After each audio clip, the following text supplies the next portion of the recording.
AP రాజకీయాలపై focus పెంచారు Priyanka Gandhi. YS షర్మిలకు కాంగ్రెస్ హైకమాండ్ షాక్ ఇచ్చింది. షర్మిల పనితీరు పట్ల ఏఐసీసీ అసంతృప్తి వ్యక్తం చేసింది. పార్టీని బలోపేతం చేయడంలో వెనుకబడ్డారు షర్మిల. అందరినీ కలుపుకొని పోవడంలో విఫలమైనట్లుగా తీవ్ర విమర్శలు వ్యక్తమవుతున్నాయి. షర్మిలను తీవ్రంగా వ్యతిరేకిస్తున్నారు సీనియర్ నేతలు. ఏపీ పీసీసీ పదవి నుంచి షర్మిలకు ఉద్వాసన పలకబోతున్నారనేటువంటి సమాచారం. 2024 జనవరిలో ఏపీ పీసీసీ చీఫ్గా బాధ్యతలు చేపట్టారు షర్మిల. దీనిపై మరిన్ని అప్డేట్స్ మా కరెస్పాండెంట్ కిరణ్ అందిస్తారు. కిరణ్, షర్మిలకు ఉద్వాసన తప్పదు అనేటువంటి మాట ముందు నుంచి కూడా కాంగ్రెస్ పార్టీలో కాకలు తీరినటువంటి సీనియర్లు ఉండి కూడా ఎందుకు షర్మిలకు పదవిని కట్టబెడుతున్నారు అనేది కూడా వారు మొదటి నుంచి ప్రశ్నిస్తున్నటువంటి పరిస్థితి. బట్ అధిష్టానం ఇప్పుడు పనితీరుని బేరీజు వేసుకొని విఫలమయ్యారని కన్ఫర్మ్ చేసుకున్న తర్వాతే ప్రియాంక గాంధీ షర్మిలకు ఉద్వాసన పలకబోతున్నారనేటువంటి సమాచారం కూడా బయటకు వస్తుంది. ఎలా చూడాలంటారు ఈ పరిణామాన్ని? మురళి, ఏపీ రాజకీయాలపై కాంగ్రెస్ పార్టీ అధిష్టానము వేగంగా ఫోకస్ చేస్తుందని ఢిల్లీ వర్గాల నుంచి సమాచారం వినిపిస్తుంది.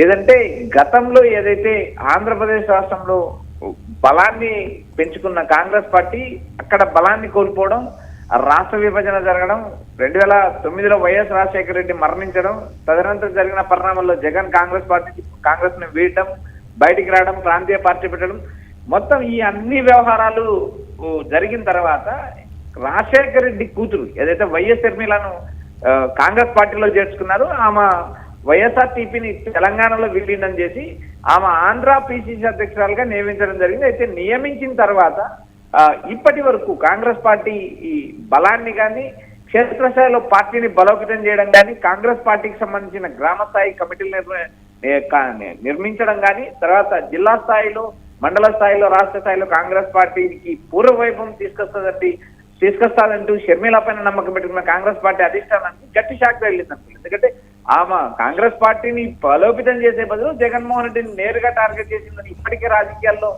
విస్తృతమైన చర్చలు జరుగుతున్నాయి. మరోపక్క ఆమె తన అన్న ఏదైతే జగన్మోహన్ రెడ్డి ఉన్నాడో జగన్మోహన్ రెడ్డి నేరుగా టార్గెట్ చేస్తూ ఏదైతే ప్రధాన ప్రతిపక్షాన్ని టార్గెట్ చేస్తూ అధికార పార్టీని ఆమె వదిలేసి కేవలం జగన్ టార్గెట్ గా రాజకీయాలు చేస్తుందంటే ఇప్పటికే కాంగ్రెస్ పార్టీ అధిష్టానానికి పలు ఫిర్యాదులు ఉన్నాయి. ఎందుకంటే జాతీయ స్థాయిలో ఏ రోజు జగన్మోహన్ రెడ్డి కాంగ్రెస్ పార్టీని వ్యతిరేకించింది లేదు, కాంగ్రెస్ పార్టీకి వ్యతిరేకంగా మాట్లాడింది లేదు. ఆయన 2019 ఎన్నికల తర్వాత కూడా మోడీకి మ్యాజిక్ ఫిగర్ వచ్చింది.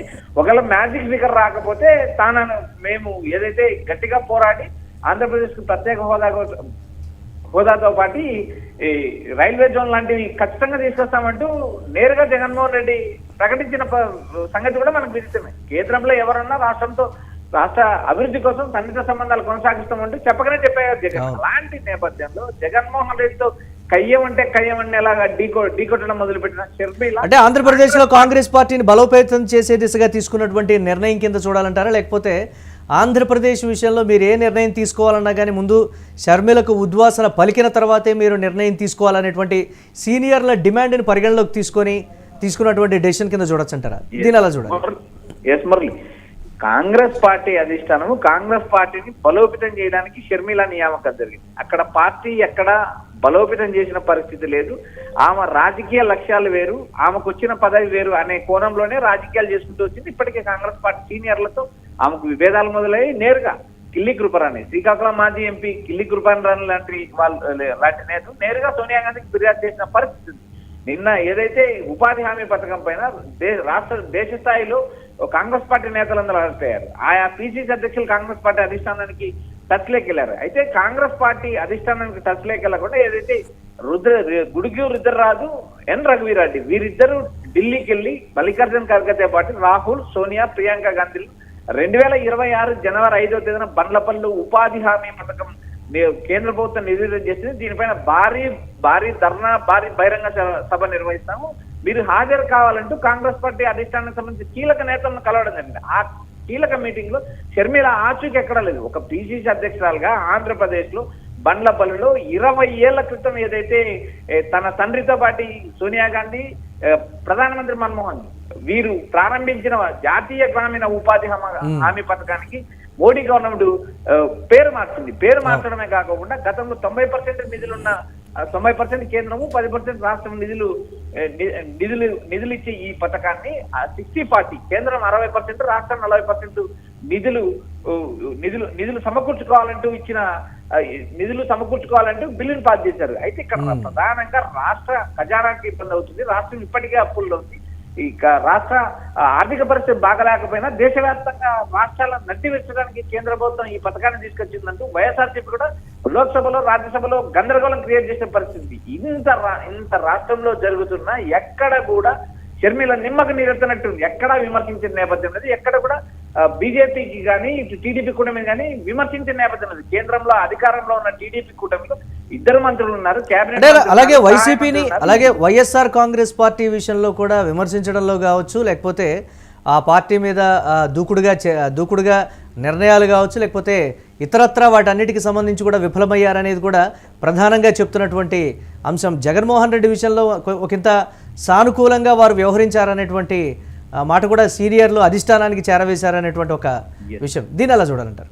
ఎస్ మురళి, రాజకీయాల్లో శాశ్వత శత్రులు శాశ్వత మిత్రులు ఉండరని ఒక నానుడు ఉంది మురళి. ఆ విధంగా ఏదైతే జాతీయ స్థాయిలో ఉన్న కాంగ్రెస్ పార్టీ కావచ్చు, బీజేపీ కావచ్చు, మరో తృతీయ కూటమి కావచ్చు, ఎవరు కూడా ఆయా ప్రాంతీయ పార్టీలతో ఎక్కడగా విరోధం పెట్టుకునే పరిస్థితి ఉండదు. ఒకవేళ విరోధం పెట్టుకున్నా అది కేవలం అసెంబ్లీ ఎన్నికల వరకు మాత్రమే ఉంటుంది. తర్వాత జాతీయ స్థాయిలో రాష్ట్ర ప్రయోజనాల కోసం, కేంద్ర ప్రయోజనాల కోసం సన్నిహిత సంబంధాలు కొనసాగించడం సర్వసాధారణము. అటు వెస్ట్ బెంగాల్ కావచ్చు, ఇటు తమిళనాడు కావచ్చు, ఇటు ఆంధ్ర, కేరళ, తమిళనాడు, ఇలా ఒక్కొక్క రాష్ట్రాన్ని మనం గమనించినప్పుడు కేంద్రంతో విభేదాలు ఉన్న రాష్ట్ర అభివృద్ధి కోసం సర్దుకొని పోవాల్సిన నేపథ్యం. ఇలాంటి పరిస్థితుల్లో కాంగ్రెస్ పార్టీని నేరుగా జగన్మోహన్ రెడ్డి విమర్శించలేదు. కాంగ్రెస్ పార్టీ అధిష్టానం పైన జగన్మోహన్ రెడ్డి నేరుగా విమర్శించలేదు. తనకున్న పరిధులు, తనకున్న బీజేపీతో ఉన్న అనుకూల పరిస్థితితో ఆయన బీజేపీతో ట్రావెల్ అయిన పరిస్థితికి ఇప్పటికి కూడా రాజకీయాల్లో కొనసాగుతుంది.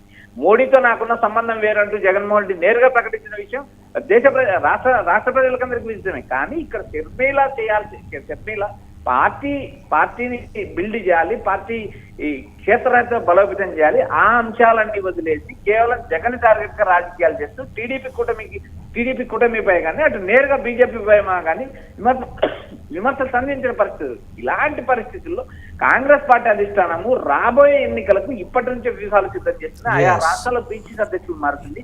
క్షేత్రస్థాయి నుంచి ఎక్కడ బలహీనంగా ఉన్నాం, ఎక్కడ కోల్పోయాం, ఎందుకు కోల్పోయాం, వరుసగా 3 ఎన్నికల్లో ఓడిపోవడం జరిగింది. ఆ 3 ఎన్నికల పైన సమీక్ష చేశారు సిడబ్ల్యూసీ. గత 2 రోజులు సిడబ్ల్యూసీ సమావేశం జరిగింది. ఈ సమావేశంలో ఇలాంటి వ్యవహారాన్ని కాంగ్రెస్ పార్టీని సంస్థాగతంగా బలోపేతం చేయాలనే అంశాలపైన పలువురు నేతలు నివేదికలు ఇచ్చారు. ఇలాంటి పరిస్థితిలో కాంగ్రెస్ పార్టీ అధిష్టానం నేరుగా ఎక్కడైతే పోగొట్టుకున్నామో అక్కడే తిరిగి సాధించాలి అనే ఉద్దేశంతోనే షర్మిలకు పిసిసి పదవి ఇచ్చారని ఆ రోజుల్లో రాజకీయాల్లో ప్రచారం. Right, thanks for updates Kiran. ఇక ఇతర పీసీసీ చీఫ్ల పనితీరుకు సంబంధించి కావచ్చు, లేకపోతే ఆంధ్రప్రదేశ్లో గతంలో కాంగ్రెస్ పార్టీ విషయంలో ఆంధ్రప్రదేశ్ ఏ విధంగా రాజకీయంగా కీలకంగా ఉన్నటువంటి పరిస్థితి ఉందో, కీలకమైనటువంటి నేతలు కావచ్చు, అక్కడ ప్రభుత్వాన్ని ఏర్పాటు చేయడానికి కావాల్సినటువంటి మెజారిటీ ఎంపీ సీట్లను కూడా ఆంధ్రప్రదేశ్ నుంచి కాంగ్రెస్ పార్టీ సాధించినటువంటి రాజకీయాల్ని నడిపినటువంటి ప్రాంతం. అక్కడ మనం ఏ విధంగా వెనుకబడిపోయాం, అలాగే నిద్రావస్థలో ఉన్నటువంటి వ్యవస్థలాగా ఉంది కాంగ్రెస్ పార్టీ. అక్కడ పూర్తిగా కార్యకర్తలు కావచ్చు, ఇతరత్ర మేజర్ కార్యకర్తలు కూడా మెజారిటీ వాళ్ళు అందరూ కూడా వైఎస్ఆర్ కాంగ్రెస్ పార్టీలోకి వెళ్ళిపోయారు. కానీ కాంగ్రెస్ పార్టీలో మొదటి నుంచి ఉన్నటువంటి వాళ్ళు, అలాగే ఉన్నటువంటి నేతలు కూడా కొంతమంది ఉన్నారు. వాళ్ళని తిరిగి పాలిటిక్స్లోకి యాక్టివ్ చేయడం కానీ లేకపోతే కలుపుకొని పోవడంలో కూడా వైఎస్ షర్మిల విఫలమయ్యారనేది ప్రధానంగా అధిష్టానానికి అందినటువంటి రిపోర్ట్గా ఉంది. ఆంధ్రప్రదేశ్ విషయంలో రాజకీయాలకు సంబంధించి కాంగ్రెస్ పార్టీ ఏ నిర్ణయం తీసుకోవాలన్నా, ఏం చేయాలన్నా కానీ ముందు పిసిసి చీఫ్ షర్మిలని పక్కన పెట్టిన తర్వాతే మిగతా మాతో సంప్రదింపులు జరపండి అనే స్థాయికి సీనియర్ నేతలు వచ్చారు అనంటే ఏ స్థాయిలో వ్యతిరేకత ఉందో కూడా మనం అర్థం చేసుకోవచ్చు. దీనికి సంబంధించి అయితే ప్రియాంక గాంధీ ఆంధ్రప్రదేశ్ రాజకీయాల మీద స్పెషల్గా ఫోకస్ పెట్టినట్లుగా కూడా తెలుస్తోంది.